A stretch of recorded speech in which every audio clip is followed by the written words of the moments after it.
Hello friends, जय हिंद, वंदे मातरम। Welcome back to our YouTube channel. Friends, एक बहुत बड़ी खबर निकल कर के मार्केट में आई थी, लेकिन पूरी दुनिया के अंदर से जो मीडिया आउटलेट्स है उन्होंने इसे ज्यादा वरीयता नहीं दी। अब इसका वरीयता ना देने के कारण जो है वो एक ज्यादा है, दूसरा भी एक कारण हो सकता है, लेकिन एक कारण बहुत ज्यादा है। वो है चाइना का जो स्टेट्स है, यानी कि स्टेट एज चाइना, उनके द्वारा पूरी दुनिया के जो मीडिया आउटलेट्स हैं उनके अंदर बहुत ज्यादा पैसा जो है वो इन्वेस्ट किया हुआ है। अगर आप गूगल करके भी पढ़ेंगे तो आपको नजर आएगा कि खासकर अमेरिका का और भारत के अंदर से शायद ही ऐसा न्यूज क्लिक्स का मामला भी सामने आया था, शायद ही कोई ऐसा चैनल बचा हो, चाहे तो सोशल मीडिया इन्फ्लुएंसर हो या तो जो मेन स्ट्रीम मीडिया है वहां पर, जहां पर चाइना का जो है वो स्टेट का पैसा ना लगा हुआ हो। अब देखिए आप, ये जो बातें हैं, ये जब भी कोई सकारात्मक खबर आती है चाइना से, तो उसको बहुत ज्यादा हाइप किया जाता है कि देखिए चाइना ने ये कर लिया लेकिन भारत नहीं कर पाया, अमेरिका भी नहीं कर पाया, समझिए। लेकिन जैसे ही कोई नकारात्मक खबर आती है तो ये शांत हो जाते हैं। और अब मीम चलता है एक, जिसमें आपको दिखाया जाता है कि एक बात पर तो वो बहुत ज्यादा बोलता है और एक और जो है ऐसा हाथ कर लेता है, आपने देखा होगा वो मीम। तो वही स्थिति जो है इन मीडिया आउटलेट्स की हो जाती है। और ये जो खबर है ये अपने आप में बहुत बड़ी खबर है। अच्छा, जो इसको दिया है वो उसकी अपनी क्रेडिबिलिटी है, ये दिया है नासा के द्वारा। अच्छा, इसके अंदर कोई ऐसा नहीं है कि कोई समस्या है। हाँ, अगर नियत की बात आएगी, इंटेंशन की, तो वहां आप शक कर सकते हो, लेकिन जो जो डेटा है उस पर आप शक नहीं कर सकते। देखिए, चीन की डूबती अर्थव्यवस्था, नासा की तस्वीरों से खुला सच। हुआ क्या है? हुआ ये है कि आप जानते हैं नासा नासा के पास में अपना एक सैटेलाइट सिस्टम है। इस सैटेलाइट सिस्टम के द्वारा लगातार जो है पूरी दुनिया में, आप जानते हैं कि जो सैटेलाइट्स होते हैं वो दिन और रात दोनों में जो तस्वीर कैप्चर करते हैं, तो पूरी दुनिया के अंदर जो इंडस्ट्रियलाइज एरिया होता है वो अपने आप में रिकॉग्नाइज एरिया होता है। तो देखा जाता है कि नासा के अंदर लगभग 25 वर्ष तक, कितने ईयर्स तक? 25 वर्ष, एक आध वर्ष नहीं, 25 वर्ष तक इनका लगातार अध्ययन किया गया। और फिर एवरेज और तुलना की गई, डाटा का एनालिसिस किया गया और देखा गया कि रात के अंदर जो इंडस्ट्रियल एरिया है चाइना में, वहां पर अंधेरा हो जाता है। इसका मतलब है कि अभी वो क्या है, कार्यशील नहीं है। लेकिन जैसे ही भारत के अंदर वो आता है उसी सेम टाइम पर, तो आप देखोगे कि भारत के अंदर लाइट जली हुई है। इसका मतलब है कि भारत में रात और दिन दोनों समय पर लगातार कार्य चालू है। लेकिन चाइना जो है उसके अंदर वो कार्य चालू नहीं है, ये रिपोर्ट आती है। और बताया ये जाता है, बहुत बड़े बड़े खुलासे हैं इससे, आप देखेंगे इसमें बताया यह जाता है कि जिस तरीका से चाइना दावा करता है कि मेरी जो अपनी जीडीपी है वो लगभग 18 से 20 ट्रिलियन की है, उन्होंने बताया कि इसके अंदर एक बहुत बड़ा जो है वो झोल है, मतलब एक जो है कमी है। और ये जो कमी है वो लगभग उन्होंने बताई कि 35% तक की कमी है। क्या है? 35% तक की कमी है। इसका मतलब यह है कि जो चाइना बताता है और जो उसकी वास्तव में जीडीपी है उसके बीच बहुत बड़ा अंतर है। लगभग चाइना की जो टोटल जीडीपी है वो 12 से 13 ट्रिलियन है। ऐसा इनका जो अपना आकलन, डेटा का एनालिसिस है, इन्होंने बताया। और ये जो डेटा का जो एनालिसिस है ये अपने आप में सही है, ये गलत नहीं है। कारण ये है कि उन्होंने देखा कि भाई प्रोडक्शन कितना होता है, वर्ल्ड मार्केट के अंदर जो ट्रेड करता है वो चाइना कितना प्रतिशत जो है पूरी मार्केट में भेजता है, प्रोडक्शन करता है और दुनिया में भेज देता है। फिर उसके बाद देखते हैं कि कंजप्शन कितना है चाइना का, उसके बीच में जो है लगभग 33% का जो है डिफरेंस देखने के लिए मिला है। अब दुनिया ये पूछ रही कि कहां गया, अगर आपने प्रोड्यूस किया है। देखिए, जीडीपी आप जानते हैं ना, जीडीपी में वो जुड़ेगा जो आप प्रोड्यूस कर रहे हैं। 25 साल में ये सब कार्य हुआ है। आप जानते हैं कि चाइना 2000 के आसपास, आप गूगल करके पढ़ेंगे, लगभग 2002 या 2001 के आसपास लगभग 1.5 ट्रिलियन डॉलर, 1.5 ट्रिलियन डॉलर की ही इकोनॉमी थी। यानी कि चाइना इतनी थी। लेकिन ये आने वाले 25 साल के अंदर ही ये बताते हैं कि ये पहुंच गए हैं लगभग कितना, 20 ट्रिलियन, कोई कहता है 18 ट्रिलियन। क्योंकि चाइना आप जानते हैं कि एक अलग तरीका का नेशन है। वहां पर जो कम्युनिज्म जो है पॉलिटिकल सिस्टम है और कैपिटलिज्म बताते हैं वो इकोनॉमी का जो सिस्टम है। लेकिन उनका कोई कहना, क्या कहते क्या है, वो है क्या, उस पर क्या विश्वास कर सकते हैं? बिल्कुल नहीं कर सकते। लेकिन सैटेलाइट तो पूरी दुनिया में जाती है, सैटेलाइट तो पूरा दुनिया का मामला कैप्चर करती है। तो चाइना जो डाटा देता है और जो डाटा इनके द्वारा निकाला गया है उसके अंदर आता है 35% का अंतर। थोड़ा हम आगे बढ़े उससे पहले आप दो प्रश्न जो है उन पर विचार कर लीजिए। और ये दोनों प्रश्न, आपको मेरा इंटेंशन ये है कि एक तो आपकी जो नॉलेज है उसको चेक किया जाए, उसमें एनहांसमेंट किया जाए, और दूसरा आपकी मेमोरी देखा जाए कि आपको याद कितना रहता है ये सारा। देखेंगे, चीन वैश्विक निर्माण यानी कि जो ग्लोबल मैन्युफैक्चरिंग है उसमें 33% का दावा करता है। कितना कहता है? कि मेरी हिस्सेदारी 33% है। आप गूगल करके पढ़ेंगे तो ये समझ में आ जाएगा आपको। लेकिन उसकी वैश्विक खपत जो है वो जो है कितना प्रतिशत है, यानी कि 33 का दावा करता है, लेकिन जो वर्ल्ड के लिए वो पूरा एक्सपोर्ट करता है बाहर, वो कितना करता है ये आपको बताना है। 25%, 18%, 13% या 10%। अब आप देखेंगे कि इनमें से अगर कोई भी होगा तो देखना 33% यार, मानो सपोज करो, एग्जांपल के लिए बता रहा हूं, मुझे पता है, लेकिन आपको मैं पूछना चाहता हूं कि अगर उसने 13% जो है बाहर भेज दिया, सपोज कीजिए, लेकिन अगर इनका डिफरेंस देखोगे तो कितना है, 20%। तो इसका मतलब यह है कि चाइना जो है उसका कंजप्शन कितना होना चाहिए, 20%। लेकिन चाइना के ही अकॉर्डिंग अगर देखा जाए तो 20% कंजप्शन नहीं है उसके प्रोडक्शन का, नहीं समझे, प्रोडक्शन जो कर रहा है और जो कंजप्शन कर रहा है, जो चाइना आंकड़े देता है उसमें और प्लस इनके बीच में एक डिफरेंस है। इसीलिए जो डाटा है मैं कहता हूं कि इसके अंदर झोल है। आइए थोड़ा सा देखते हैं दूसरा प्रश्न क्या है। 25 वर्ष के सैटेलाइट डेटा और नाइट लाइट्स, यानी कि नाइट लाइट समझ गए ना, वो जो पूरा पिक्चर क्लिक्स की गई हैं, उनके आधार पर शोधकर्ताओं के अनुसार चीन के जीडीपी के आंकड़े कितने प्रतिशत तक जो है इन्फ्लेटेड है, मतलब बढ़ा चढ़ाकर दिखाए गए हैं। बताइए, 15%, 25%, 35%, 50%। तो आप समझ गए होंगे, इसका आंसर मैंने अभी आपको बता ही दिया था शुरू में ही, कितना, 35%। आइए थोड़ा सा विस्तार से, पहले थोड़ा प्रिसाइज तरीका से मैं आपको देखते हैं इसको, फिर विस्तार से देखेंगे। देखिए यही बताया गया है कि 35% जो आंकड़े हैं जीडीपी के वो बढ़ा चढ़ाकर दिखाए गए हैं। फैक्ट्रियां जो है वो मेल्ट डाउन और सन्नाटा वहां पर दिखाई पड़ता है रात के समय, मतलब रात के समय वो कार्यशील नहीं होती। इसका मतलब है कि अगर अगर रात को अगर बंद है तो जो डेटा है वो 24 घंटे का प्रोड्यूस करेंगे ये, लेकिन जो डेटा है वो सिर्फ 12 घंटे का ही होना चाहिए क्योंकि रात में ये बंद होती हैं। आगे देखना, सरकारी रिपोर्ट्स क्या कहती हैं, यानी कि चाइना की रिपोर्ट्स क्या कहती हैं और आंकड़े क्या कहते हैं। जीडीपी को बताते हैं वो 5%, और मैंने भी कितनी सारी वीडियोस में बताया है कि इनका जो जीडीपी ग्रोथ नहीं है बल्कि क्या है, डाउनफॉल है, लगभग 2% का। कितना, 2% का मात्र ग्रोथ रेट नेगेटिव है, ग्रोथ रेट क्या है, नेगेटिव है। आगे देखना, लोग कहते हैं नकारात्मक है या शून्य है। आगे देखना, अर्थव्यवस्था का आकार चाइना कहता है कि 19 ट्रिलियन का आकार है, लेकिन 35% कम करोगे तो आप पता चलेगा कि 13 से 14 ट्रिलियन की ही इकोनॉमी है। यही है सच्चाई।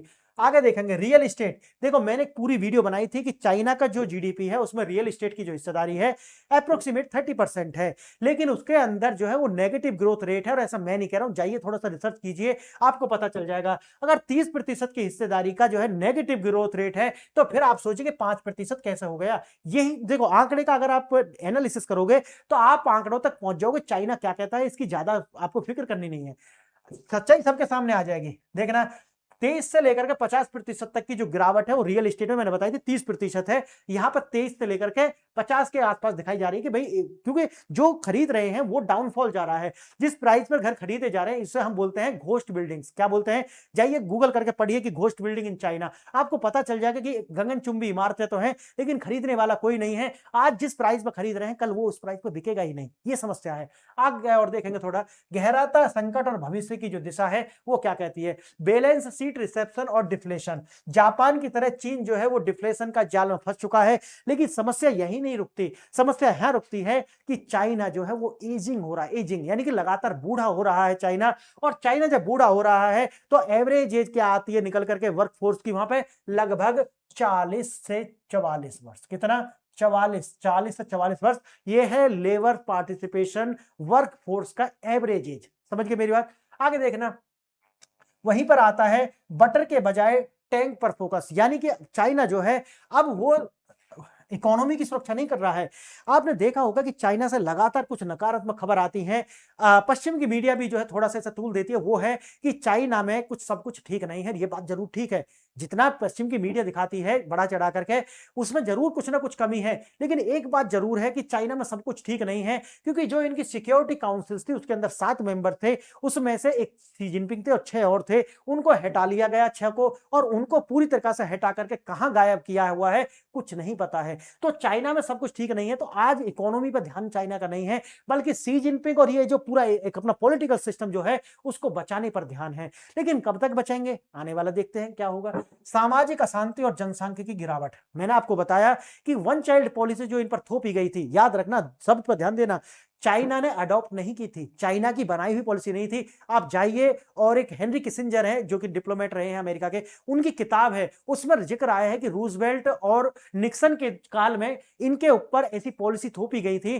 कि हम आपको जो अपनी मैन्युफैक्चरिंग यूनिट्स हैं वो तो दे रहे हैं, अपनी मतलब है यूरोप की भी और अमेरिका की भी, लेकिन इसके लिए आपको क्या करना पड़ेगा, इसके लिए आपको वन चाइल्ड पॉलिसी लागू करनी पड़ेगी। आप कहेंगे कि इससे उनको क्या मिलता, देखो इससे 2 चीज होती हैं। पहला है कि एक तो इसके पीछे उनके अपने धार्मिक कारण होते हैं, क्योंकि जो क्रिश्चियंस हैं वो भी ये चाहते हैं कि उनकी पॉपुलेशन पूरी दुनिया में मोर देन 50% होनी चाहिए। क्यों? क्योंकि जो डी डे है वो तभी आएगा। और दूसरा जो कारण है वो ये आता है कि अगर कल को जब एक चाइल्ड आएगा तो आने वाले समय में क्या होगा, चाइना की पॉपुलेशन नीचे गिरेगी। तो जो आज अमेरिका कह रहा है, अमेरिका में जो राष्ट्रपति हैं डोनाल्ड ट्रंप, वो डावोस के अंदर जाकर क्या कहते हैं, वो कहते हैं कि अब अमेरिका जो है वो अब कैपिटल मार्केट से हट करके मैन्युफैक्चरिंग मार्केट जो है वो बनेगा। इसका मतलब ये है कि अब चाइना जो अमेरिका जो है वो अपने यहां पर अपनी जो मैन्युफैक्चरिंग यूनिट्स हैं उनको वापस लेकर के आएगा। क्लियर है?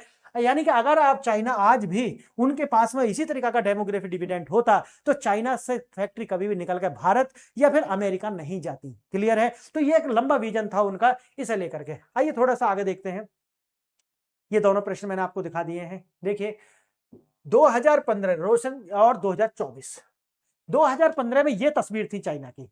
दोनों तस्वीरें, ऐसा नहीं कि उन्होंने यही दिखाया है कि नहीं नहीं, देखो ये तस्वीर थी, रात की तस्वीर है। इसका मतलब है कि जो पूरी की पूरी जो बेल्ट है इनका, आप जानते हैं ना चाइना में जो है सबसे ज्यादा ईस्ट की ओर जो उनका जो समुद्री किनारा है उधर की ओर जो है लगभग 90% जो पॉपुलेशन है वो उधर, ये पूरे कल कारखाने उधर ही स्थापित हैं। तो पूरी बेल्ट देखोगे तो आपको लाइट जगमगाती दिखेंगे। 2024 में देखना, ये स्थिति है। अब आप देखेंगे कि दोनों में जो है लगातार, जिससे चीन की जो जीडीपी है वो 5% की दर बता रहे हैं, ये बढ़ा चढ़ा करके दिखाया गया है। आगे देखेंगे नासा की जो सैटेलाइट की जो तस्वीरें हैं वो दिखाती हैं जो चाइना है वो पूरी तरीका से जो दिखा रहा है वो झूठ है। भारत में रोशनी लगातार है लेकिन चाइना के अंदर जो है वो आपको अंधेरा दिखाई पड़ेगा। इसका मतलब कहां कहां पर, एक तो इंडस्ट्रियल जोन के अंदर और पोर्ट्स वगैरह के ऊपर जो है ये अंधेरा चाइना में है, लेकिन भारत में क्या है, उजाला है। उसकी भी तस्वीरें हैं। औद्योगिक गतिविधि, इंडस्ट्रियल एक्टिविटी जो है वो ही रोशनी का द्योतक होती है। अगर रोशनी है रात में तो माना जाता है कि जो आर्थिक गतिविधि है वो क्रियाशील है। आगे समझना थोड़ा सा, ये नासा जो VIIRS night light data analysis है जो कि 15 से 24 के बीच में है। आगे देखेंगे आंकड़ों का खेल, 19 ट्रिलियन का बनाम 13 ट्रिलियन। जैसे मैंने आपको बताया कि अगर ये आंकड़े जो देते हैं वो 19 ट्रिलियन के हैं, लेकिन 35% का जो है वो क्या है, डिफ्लेशन कहिए या फिर डाटा जो है वो झूठा है, इसलिए 13% का ये है रियलिटी चेक। आगे देखेंगे हम पिछले 25 सालों में नाइट लाइट्स डेटा जो है वो दिखाता है कि जो जीडीपी है वो लगभग 35% तक बढ़ा चढ़ाकर दिखाई गई है। अंतर आता है, जैसे कि आप जानते हैं 13 ट्रिलियन की असलियत में इनकी इकोनॉमी है। परिणाम है कि सरकार की जो नीतियां हैं वो 19 ट्रिलियन बताती हैं, इसके अंदर मिसमैच नजर आता है। अभी दूसरा आंकड़ा भी दिखाएंगे आपको, दूसरा मामला भी आएगा। देखिए विकास का जो इंजन था वो रियल एस्टेट, जो मैंने बताया लगभग 30% की जो जीडीपी में हिस्सेदारी थी वो आती थी निकल कर कहां से, रियल एस्टेट सेक्टर से। लेकिन रियल एस्टेट सेक्टर जो है उसके अंदर ही क्या आ चुका है, डिफ्लेशन है। इसका मतलब है मंदी से जूझ रहा है और लगभग बताया जाता है कि 23 से लेकर के 50% तक की जो गिरावट है वो इसके अंदर है। चीन की जो अर्थव्यवस्था का जो मुख्य इंजन था वो रियल एस्टेट था। पिछले 30 महीनों में जो घर हैं उनकी कीमत लगातार कम हो रही है, लगभग 23 से लेकर के 50% तक कम हो चुकी है। यानी कि वेल्थ का इवेपोरेशन, आम नागरिकों के जो जीवन भर का जमा पूंजी जो थी, जो उन्होंने रियल एस्टेट में लगाई थी, वो जा चुकी है। सोचिए कि खरीदा था 100 रुपए में, रह गई है उसकी कीमत कितनी, 50 रुपए रह गई है। तो क्या आगे कोई इसमें इन्वेस्ट करेगा? बिल्कुल भी नहीं करेगा। यही स्थिति जो है आपको बनती हुई दिखाई पड़ेगी। मनोवैज्ञानिक प्रभाव यह है कि जब ऐसा होता है तो एक पैनिक हो जाता है, लोग सेविंग पर ध्यान देने लगते हैं, जिससे स्पेंडिंग कम होती है और मार्केट का जो अंदर जो ग्रोथ होता है ना जीडीपी का, स्पेंडिंग बढ़ेगा तो जीडीपी बढ़ेगा, सीधी सी बात है। तो जीडीपी जो है वो रुक सी जाएगी। क्यों? लोग स्पेंडिंग नहीं करें। जैसे कोरोना के अंदर आपने देखा होगा कि कोरोना के अंदर जैसे ही आता है लोगों की स्पेंडिंग बंद हो जाती है, क्योंकि पता ना कैसा टाइम आ जाए। इसीलिए जो आप देखेंगे कि चाइना के अंदर एक पैनिक जो है वो बटन दब चुका है और कई वीडियो में मैं बता चुका हूं कि अब चाइना के अंदर बताया ऐसा जाता है। देखिए आंकड़े चाइना क्या कहता है मुझे इससे नहीं लगता, लेकिन हम अगर पूरे डेटा को एनालिसिस करते हैं तो आप देखते हैं कि पता चलता है कि लगभग 40% जो है वो बेरोजगारी है रियल, वास्तव में लेकिन चाइना क्या कहता है वो अपना, उनका ठीक है भाई, अपना एजेंडा चलाते हैं। और आपको पता होगा ये बेरोजगारी है और साथ ही साथ जो युवा हैं वो अब उनको काम नहीं है, वहां पर एकदम बेरोजगारी, लोग जाकर के अपने गांव लौट चुके हैं। तो ये स्थिति है। और महंगाई जो है वो बहुत ज्यादा है। महंगाई जो है बताया जाता है कि अर्थव्यवस्था में अगर देखा जाए तो महंगाई तो बुखार की तरह होती है, जो इन्फ्लेशन होता है, और वो जो है ठीक हो सकती है जैसे ही प्रोडक्शन बढ़ेगा। प्रोडक्शन बढ़ाओगे इन्फ्लेशन गायब हो जाएगा। समझ गए ना मेरे? अगर इकोनॉमिक्स थोड़ा सा टिपिकल भी लगती है तो समझिए, जो इन्फ्लेशन होता है उसका मतलब होता है कि मनी यानी कि जो पैसे हैं वो मार्केट में ज्यादा है, और जैसे ही मार्केट में प्रोडक्शन होकर आएगा तो क्या हो जाएगा, वो उसका वैल्यू कम हो जाएगा। बस यही है। आगे देखना, मौजूदा स्थिति, आज चीन में चीजें जो है दाम 2020 के स्तर से भी नीचे हैं। इसका मतलब है वहां पर क्या है, प्रोडक्शन तो है, प्रोडक्शन वहां पे है, लेकिन क्या नहीं है, अब लोग परचेजिंग नहीं कर रहे, पैसा खर्च नहीं करना चाहते, पैनिक हो चुका है, कोई डिमांड नहीं है, कोई खरीद नहीं रहा है। फैक्ट्रियां जब चलेंगी, जब कोई खरीदेगा, भाई प्रोडक्शन हो गया, मार्केट में माल है, लेकिन आप पैसा खर्च करना नहीं चाहते। क्यों? क्योंकि आपको लगता है कि मैंने पैसा खर्च कर दिया, पैसा आएंगे कहां से? क्यों? क्योंकि अर्थव्यवस्था टूट रही है, अर्थव्यवस्था नीचे जा रही है, रोजगार नहीं है, जॉब कभी भी जा सकती है।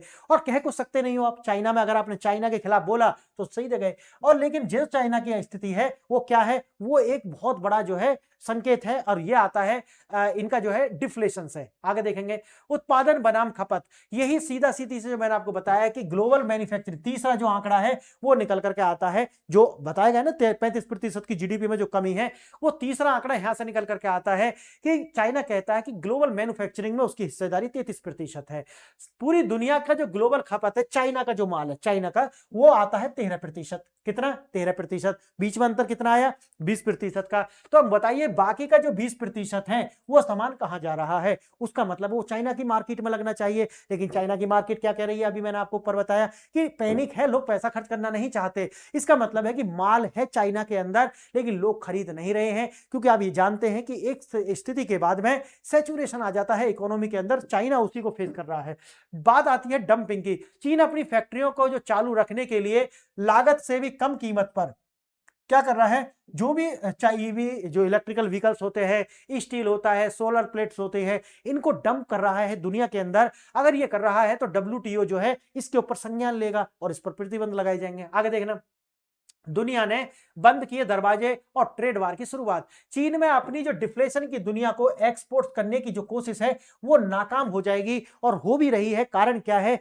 पहला कारण है इनका ट्रस्ट डेफिसिट। चाइना का जो इंटेंशन है वो दुनिया समझ चुकी है, इनका जो BRI है वो दुनिया समझ चुकी है कि देखिए ये जो BRI है ये सिर्फ हमें गुलाम बनाने के लिए है। चाइना का उद्देश्य दुनिया को जोड़ करके समृद्धि लाना नहीं है, बल्कि चाइना वही चाहता है जो मार्को रूबियो कह रहा है ना, मार्को रूबियो कि हमें दोबारा से गुलाम बनाना पड़ेगा दुनिया को फिर कॉलोनाइज करना पड़ेगा। और ये मार्को रूबियो ने ये बात भूल जाता है। अगर आपको ये नहीं पता ना पूरा वाक्य क्या है मार्को रूबियो का, तो आप जानते होंगे कि जर्मनी के अंदर एक शहर है म्यूनिख, वहां पर एक सिक्योरिटी सम्मेलन चल रहा था, जहां पर मार्को रूबियो आकर के इस तरह की बातें कर रहा है। देखो पूरी वीडियो मैंने बनाई है, अगर वास्तव में आप इसमें रुचि रखते हैं तो कमेंट कीजिए या टेलीग्राम पर जुड़ जाइए, पूरा लेक्चर मिल जाएगा। बहुत ही जबरदस्त लेक्चर है, आप देखेंगे खुश हो जाएंगे।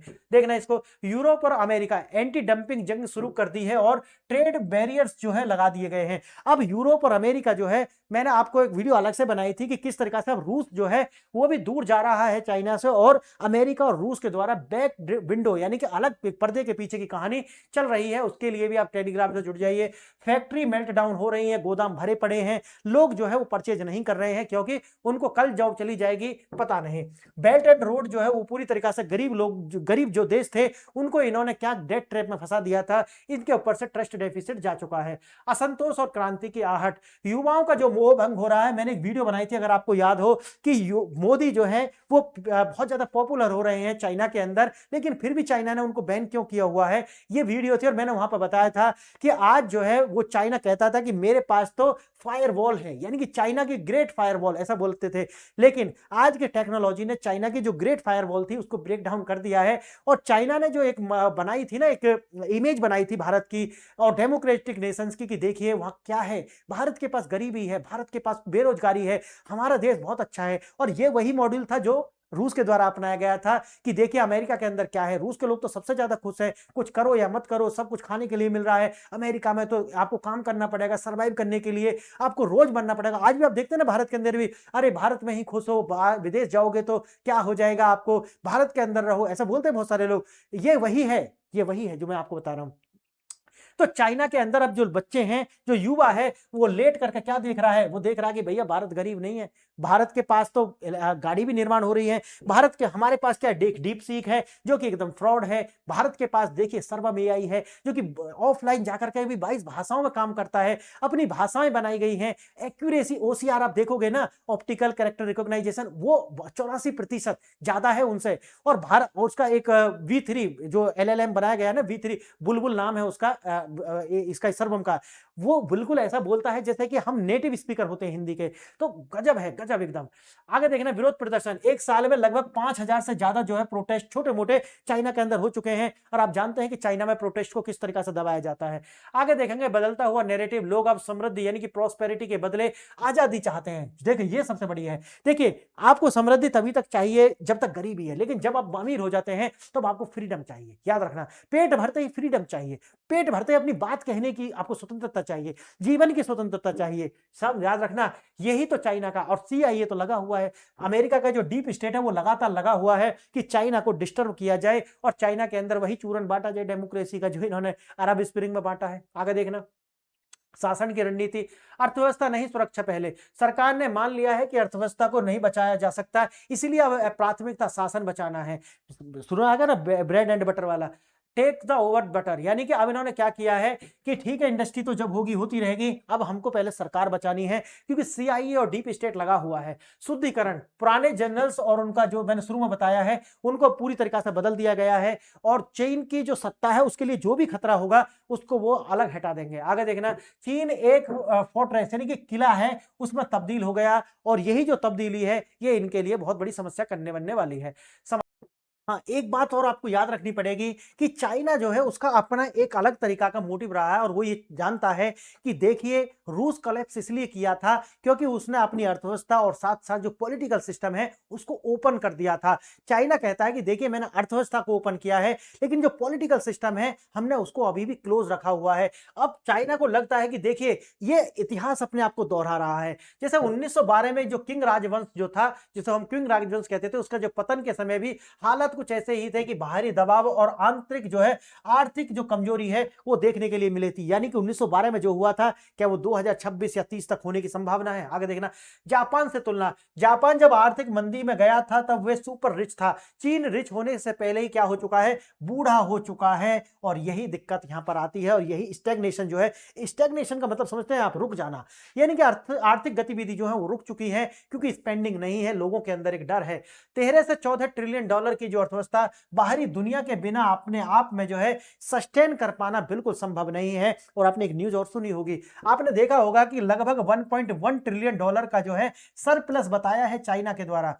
ये क्या है, कहते हैं कि हमारा इतना जो है ट्रेड सरप्लस है।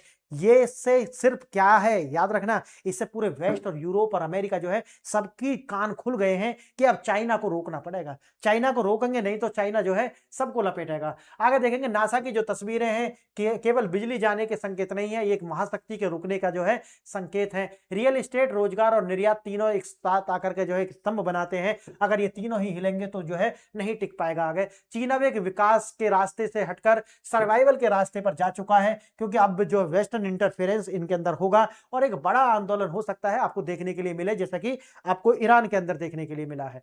देखना, दूसरा, पहला जो प्रश्न है उसका आप समझ गए होंगे, इसका आंसर है 13%, क्योंकि 13 और वो जो दूसरा आया था वो कितना था, 20। तो 20 अगर खपत कर रहा तो 33 में से 20 घटाओगे तो 13%। पहला आप जानते हैं। दूसरा प्रश्न क्या है, 35%। नाइट लाइट से डेटा बताता है कि GDP के आंकड़े जो है लगभग 35% तक बढ़ा चढ़ा करके दिखाए गए हैं। फ्रेंड्स, मैं आपका धन्यवाद करना चाहता हूं, आपने वीडियो यहां तक देखा, इसके लिए बहुत बहुत धन्यवाद। आप मेरे इस चैनल को सब्सक्राइब करें। चैनल को, हमारा एक टेलीग्राम चैनल है जो कि वीडियो के डिस्क्रिप्शन में दिया गया है, उसका लिंक है, वहां पर जाकर के आप इसको सब्सक्राइब करें। थाउजेंड्स वीडियोस के लिंक और थाउजेंड्स PDF जो मैं पढ़ाता हूं यहाँ पर, ये आपको मिल जाने वाले हैं। और अगर आप मुझसे व्यक्तिगत जुड़ना चाहते हैं तो मेरे टेलीग्राम चैनल से जुड़ जाइए, और अपने जो है कोई भी आपके अगर समस्या है तो वो आप लिख सकते हैं। लास्ट नॉट द लीस्ट, मेरा एक ऐप है PRS ऑफिशियल, जो कि iOS और एंड्रॉयड दोनों पर उपलब्ध है। आप जाकर के इसे डाउनलोड करें, और वहां पर आपको UPSC से लेकर के एक दरोगा की तैयारी तक के लिए आपको छोटे छोटे से कोर्स मिल जाएंगे। हिस्ट्री को भी 5 भाग में डिवाइड कर दिया है, modern history, medieval history, art and culture, world history. इसी तरीका से पॉलिटी को भी 2-3 भागों में डिवाइड किया हुआ है, इंडियन पॉलिटिक्स, वर्ल्ड पॉलिटिक्स और गवर्नेंस, इस तरीका से। तो सारे के सारे विषय जो है हमने, और उनकी कीमत किसी की 200, किसी की 500।